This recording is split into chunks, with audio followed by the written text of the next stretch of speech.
வணக்கம், வெல்கம். இது சிம்பிளி சமையல். நான் உங்கள் ரேகா. எல்லோரும் நலமுடன் இருக்க இறைவனை வேண்டுகிறேன். ஆடி மாதம் வந்தாலே நிறைய பண்டிகை நாட்கள் வரும். அதுலேயும் குறிப்பாக நாளைக்கு ஆடிப்பெருக்கு. இந்த ஆடிப்பெருக்குக்கு எங்கள் வீட்டில் நாங்கள் என்னென்ன செய்வோம் அப்படிங்கிறது தான் இந்த வீடியோவில் உங்களுக்கு செஞ்சு காட்ட போகிறேன். வாங்க, இன்றைக்கி நம்ம வீடியோக்குள்ளே போகிறதுக்கு முன்னால் நம்மளுடைய சிம்பிளி சமையல் சேனலை மறக்காமல் சப்ஸ்கிரைப் பண்ணிக்கோங்க. இன்றைக்கி நம்ம சர்க்கரை பொங்கல், வடை, சுழியன், அதாவது சிஎம்னு சொல்லுவாங்க இல்லையா, அது கூடவே அம்மனுக்கு உகந்த காப்பரிசி இதெல்லாம் செய்ய போகிறோம். ஃபஸ்ட்டு நம்ம வடைக்கு ஊற வச்சிடலாம். ஒரு 200 கிராம் முழு உளுந்து அது எடுத்துக்கோங்க. இதுலேயே நமக்கு கிட்டத்தட்ட ஒரு 20 வடை கிட்ட வரும். கூடவே 1 டேபிள் ஸ்பூன் அளவு பச்சரிசி. ஃபஸ்ட்டு எடுத்த உடனே நீங்கள் உளுந்தை ஊற வச்சிடணும். ஆனால் கடைசியாக செய்ய போகிறது வடை தான். உளுந்து நல்லா 2-3 தடவை அலசிட்டு தண்ணி ஊற்றி ஒரு மணி நேரம் இல்லை 2 மணி நேரம் கூட நீங்கள் ஊற வைக்கலாம். அது பாட்டுக்கு ஊறட்டும். இப்போ அடுத்தது நம்ம ஒரு 200 கிராம் கடலைப்பருப்பு. இது நம்ம சிஎம், அதாவது சுழியன் செய்கிறதுக்கு. இதை தண்ணி ஊற்றி நல்லா இதே மாதிரி 2-3 தடவை வாஷ் பண்ணிவிடுங்க. ஒரு அரை மணி நேரம் இது ஊறட்டும். அரை மணி நேரம் ஊறினா போதும், ரொம்ப நேரம் ஊறணும்னு அவசியம் இல்லை. இது ஊறுற டைமுக்குள்ளே நம்ம என்ன பண்ணலாம், மொத்தம் நான் இப்போ 600 கிராம் நல்ல பாகு வெல்லம் எடுத்திருக்கேன். அந்த வெல்லத்தில் 1.5 கப்பு தண்ணி ஊற்றி அதை நல்லா கரைச்சிக்க போகிறோம். ஏன்னா சில சமயம் இதில் மண், தூசி அதெல்லாம் இருக்க வாய்ப்பு இருக்குது. அதனால் முதல்ல நல்லா கரைச்சிட்டு முடிஞ்சால் ஜஸ்ட் ஒரே ஒரு கொதி மட்டும் விட்டு, அதுக்கப்புறம் அதுக்குள்ளே பார்த்திங்கன்னா வெல்லம் நல்லாவே கரைஞ்சிரும் உங்களுக்கு. அதுக்கப்புறம் அதை வடிகட்டிடலாம். வடிகட்டிட்டு ரெடியாக வச்சுக்கலாம். இதில் 1/3 அளவு நம்ம சீயத்துக்கும், அதாவது சுழியனுக்கும், 2/3 அளவு சர்க்கரை பொங்கலுக்கும் யூஸ் பண்ண போகிறோம். இப்போ நல்லா சுத்தமாக ஒரு வடிகட்டி வச்சு வடிகட்டிட்டிங்கன்னா எந்த தூசி எதுவும் இல்லாமல் க்ளீனாக இருக்கும். இதை நம்ம ரெடி பண்ணி வச்சிடலாம். இப்போ அடுத்தது கடலைப்பருப்பு ஊறிடுச்சு. நல்லா சுத்தமாக கழுவிட்டு ஒரு ப்ரெஷர் குக்கரில் போட்டுக்குங்க. ஒரு 2-3 கப்பு, அதாவது அந்த பருப்புக்கு மேலே கொஞ்சம் தண்ணி இருக்கணும். அந்த அளவுக்கு ஒரு 3 கப்பு தண்ணி ஊற்றி இதை ஒரு 2-3 விசில் விட்டு ஆஃப் பண்ணிடலாம். ஜஸ்ட் ஒரு 2-3 விசில்ஸ் போதும். ஏன்னா பருப்பு நெத்தாக நல்லா வெந்திருக்கணும், ஆனால் குழையக்கூடாது. அது ரொம்ப முக்கியம். ஸோ கரெக்டாக இப்போ 2-3 விசில் விட்டு ஆஃப் பண்ணிட்டேன். எடுத்து பார்த்துங்க. ஒரு பருப்பை இப்படி எடுத்து கையில் நசுக்கி பார்த்தீங்கன்னா அப்படியே நசுங்கும். அந்த அளவுக்கு இருந்தால் போதும்.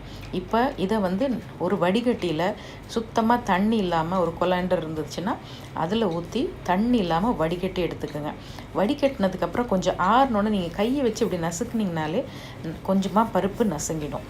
இப்போது நம்ம காய்ச்சி வச்ச வெல்லம் இருக்கு இல்லையா, அதாவது காய்ச்சி வைக்கல, கரைச்சி வச்ச வெல்லம், அதில் 1/3 வெல்லம் எடுத்து ஒரு நல்ல ஹெவி பாட்டம் கடாயில் ஊற்றிக்கிங்க.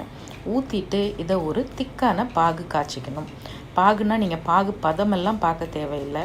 கொஞ்சம் ஒரு சிரப் மாதிரி அப்படியே திக்காக வரட்டும்.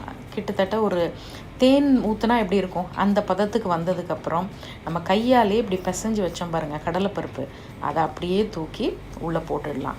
இப்போ பார்க்குறதுக்கு உங்களுக்கு கொஞ்சம் தண்ணியாக இருக்க மாதிரி இருக்கும். அங்கங்கே பருப்பும் கொஞ்சம் முழுசாக இருக்க மாதிரி இருக்கும். அதை கிளறி மீடியம் ஃப்ளேமில் வச்சுக்கோங்க. கிளறிக்கிட்டே உங்கள் கரண்டியில் அப்படியே மசிச்சு விட்டுக்கிட்டே வரணும். இப்போ ஒரு 1/4 டீஸ்பூன் ஏலக்காய் தூள் சேர்க்குறேன். ஒரு பிஞ்ச் அளவு உப்பும் சேர்த்துக்கலாம். எந்த இனிப்பு செய்யும் போதும் ஒரு துளி உப்பு சேர்க்கும் போது அந்த இனிப்பு சுவை ரொம்ப நல்லாயிருக்கும்.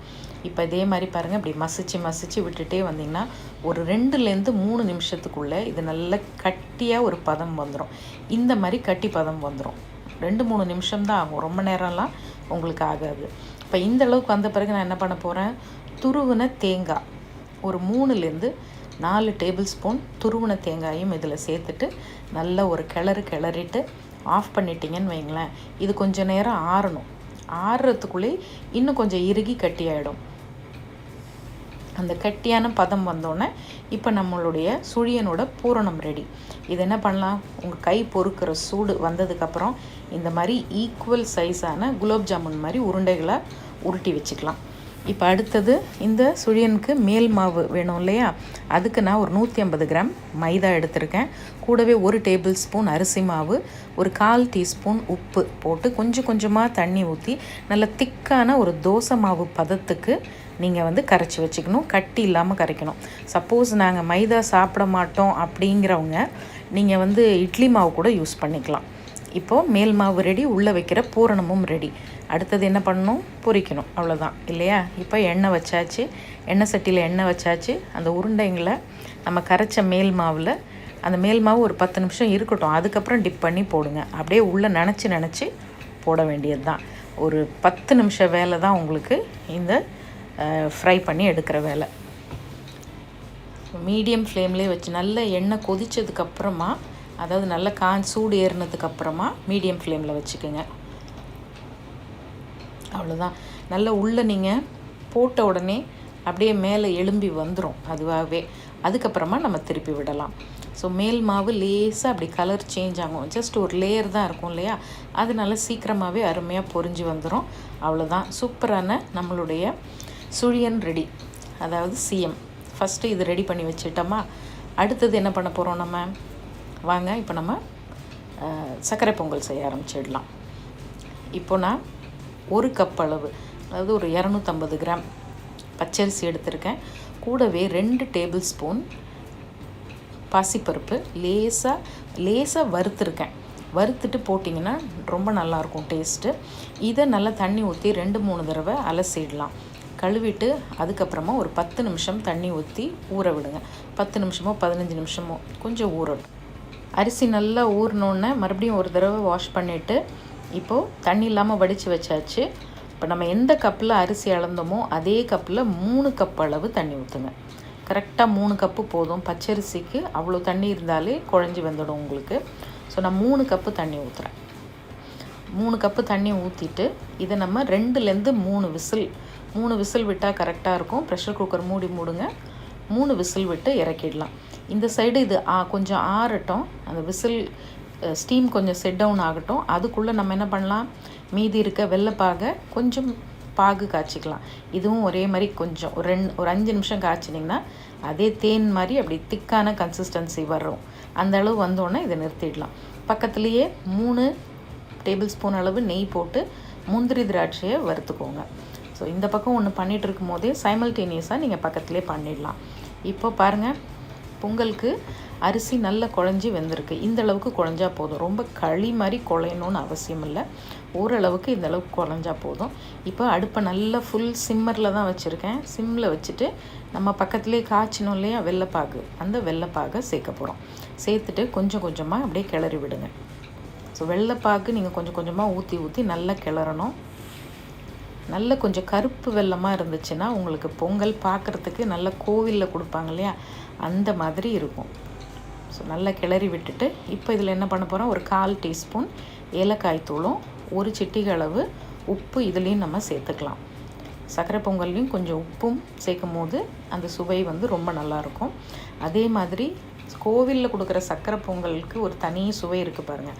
அது வர்றதுக்கு முக்கியமான காரணம் என்னென்னு பார்த்திங்கன்னா, பச்சை கற்பூரம் சேர்ப்பாங்க. இந்த பச்சை கற்பூரம் கொஞ்சோண்டு ஒரு துளி சேர்க்கணும். அது சேர்த்தாலே இந்த கோவில் பொங்கல் ஃப்ளேவர் வந்துடும். இப்போ நம்ம வறுத்து வச்ச முந்திரி திராட்சையில் பாதி நெய்யும் ஊற்றி ஒரு கிளறுங்க. ஃப்ளேம் வந்து நல்ல சிம்மர்லேயே இருக்கட்டும். ஒரு துளி அளவு, அதாவது ஒரு கடுகு அளவு தான் இந்த பச்சை கற்பூரம் நீங்கள் சேர்க்கணும். அப்படி சேர்க்கும் போது ரொம்ப நல்லாயிருக்கும் அந்த வாசனை. ஆனால் கொஞ்சம் எக்ஸஸாக சேர்த்துறாதீங்க, அப்புறம் பொங்கலோட டேஸ்ட்டே வேறு மாதிரி ஆகிடும். நல்லா மறுபடியும் ஒரு கிளறி விட்டுட்டு மீடியம் ஃப்ளேம்லேயே அப்படியே இருக்கட்டும். சிம்மரில் வச்சுட்டு மீதி இருக்கிற முந்திரி திராட்சை நெய் எல்லாமே அப்படியே மேலாப்பில் நீங்கள் போட்டு ஒரு 2 நிமிஷம் அப்படியே தம் மாதிரி அது அப்படியே இருக்கட்டும். அதுக்கப்புறம் ஆஃப் பண்ணிட்டீங்கன்னா அருமையான கோவில் சர்க்கரை பொங்கல் வீட்டிலேயே நீங்கள் சட்டுன்னு செஞ்சிடலாம். இப்போ நம்ம சர்க்கரை பொங்கலும் ரெடி ஆகிடுச்சு. சர்க்கரை பொங்கல் ரெடி ஆகிடுச்சு, சிஎம்மும் ரெடி ஆகிடுச்சு. அதுக்கப்புறம் இப்போ காப்பரிசிக்கு நம்ம அரிசி ஊற வச்சுக்கலாம். ஒரு 50 கிராம் பச்சரிசி எடுத்துக்கோங்க. கூடவே 1 டேபிள் ஸ்பூன் அளவு பாசிப்பருப்பு இதுலேயும் சேர்க்கணும். இது ரெண்டையும் ஒன்றா போட்டு ஒரு 2-3 தடவை அலசிடுங்க. அலசிட்டு அதுக்கப்புறம் தண்ணி ஊற்றி ஒரு அரை மணி நேரம் இது ஊறட்டும். இந்த காப்பரிசி கிளறது அப்படிங்கிறது பார்த்திங்கன்னா நதிகளுக்கு, அதாவது முக்கியமாக காவேரி நதி எப்படி இயற்கை விவசாயிகளுக்கு இந்த ஆடி மாதத்தில் நல்ல தண்ணீர் பெருக்கு கொடுக்குமோ அதுக்கு நன்றி சொல்லும் வகையாக தான் இந்த காப்பரிசி கிளறுவாங்க அப்படின்னு சொல்லுவாங்க. இப்போ வந்து ஒரு அரை மணி நேரம் இது ஊறட்டும். அதுக்குள்ளே நம்ம என்ன பண்ணலாம், வடைக்கு மாவு அரைச்சிடலாம். வடை மாவு நல்லா இப்போ உளுந்து ஊறிடுச்சு, தண்ணி இல்லாமல் வடிச்சிட்டு மிக்சியில் போட்டுக்குங்க. கூடவே அரை டீஸ்பூன் உப்பு, ஒரே ஒரு பச்சை மிளகா, ஒரு சின்ன துண்டு இஞ்சி. நான் எப்பயும் இது எல்லாமே ஒன்றா போட்டு அரைச்சிடுவேன். கொஞ்சம் கொஞ்சமாக தண்ணி ஊற்றி மிக்சியில் வந்து ஒரு 30 செகண்ட் விட்டு விட்டு அரைக்கணும். நீங்கள் ஹை ஸ்பீடில் வச்சு அடிச்சிங்கன்னா அந்த ஹீட்லேயே மாவு நீர்த்து போயிடும். இந்த மாதிரி கட்டியாக பந்து மாதிரி உங்களுக்கு வராது. அதனால் 30 விட்டு விட்டு விட்டு நீங்கள் மிக்சியில் அரைக்கணும். இப்போ அரைச்ச மாவை எடுத்துட்டு அதிலே பொடியாக நறுக்கின கருவேப்பிலையும் ஒரு 1/2 டீஸ்பூன் மிளகும் சேர்த்துக்குங்க. கையில் நல்லா பீட் பண்ணுங்கள் மாவை. இப்போ அரிசி, இந்த மாவு வடை மாவு ஒரு 10 நிமிஷம் வைங்க. அதுக்குள்ளே அரிசி நமக்கு ஊறிடுச்சு. அந்த அரிசியில் ஒரு 1/2 டீஸ்பூன் எள்ளு, 3 டீஸ்பூன் நல்ல சுத்தமான வெல்லம், 1/4 டீஸ்பூன் ஏலக்காய் தூள், கூடவே துருவன தேங்காய், இதெல்லாம் ஒன்றா சேர்த்து நல்லா கிளறி வச்சிங்கன்னா இந்த காப்பரிசி நமக்கு ரெடி ஆகிடும். இதை நல்லா கிளறி விட்டுட்டு, வெல்லம் வந்து சுத்தமான வெல்லமாக இருக்கணும். அப்படி இல்லைன்னா நீங்கள் வெள்ளைப்பாகு கூட சேர்த்துக்கலாம். உங்களுக்கு வெள்ளைப்பாகு மீதி இருந்துச்சுன்னா அதையும் சேர்த்துக்கலாம். கிளறி வச்சிடலாம். இப்போ நம்மளுடைய காப்பரிசி ரெடி ஆகிடுச்சு. வடைக்கு அரைச்சி வச்ச மாவும் ரெடியாக இருக்குது. இப்போ நம்ம என்ன பண்ணலாம், எண்ணெய் சட்டியை வைங்க, எண்ணெய் ஊற்றுங்க. நல்ல தண்ணியில் கையை லேசாக நனைச்சிக்கிட்டு வடை மாவை அப்படி எடுத்து நல்ல பந்து மாதிரி இப்படி உருட்டினீங்கன்னா கையில் ஒட்டாமல் இந்த மாதிரி அழகாக உருண்டு வரும். அதுக்கப்புறம் உங்களுடைய கட்டை விரல் வச்சு நடுவில் இப்படி ஒரு ஹோல் போடுங்க. அவ்வளோதான். அப்படியே உள்ளே போட்டுற வேண்டியதுதான். வடை வந்து செய்கிறது ஒன்றும் கம்பு சுற்றுறாலாம் இல்லைங்க. இதே மாதிரி ஒரு 4-5 தடவை செஞ்சு பார்த்தீங்கன்னா ஈஸியாக வந்துடும். புதுசாக செய்கிறவங்களுக்கு முதல்ல கொஞ்சம் அன்ஷேப்பாக வரலாம். செய்ய செய்ய பழகிடும். அப்புறம் நீங்களே ஒரு வடை எக்ஸ்பர்ட் ஆகிடுவீங்க. அவ்வளோதான். ஈஸியாக செய்கிறோம். நல்லா பந்து மாதிரி அப்படியே உப்பி எண்ணெயிலேருந்து அப்படி எலும்பி வரும். அதுக்கப்புறம் தான் நீங்கள் வடையை திருப்பி விடணும். அது வரைக்கும் கரண்டியே உள்ளே விடாதீங்க.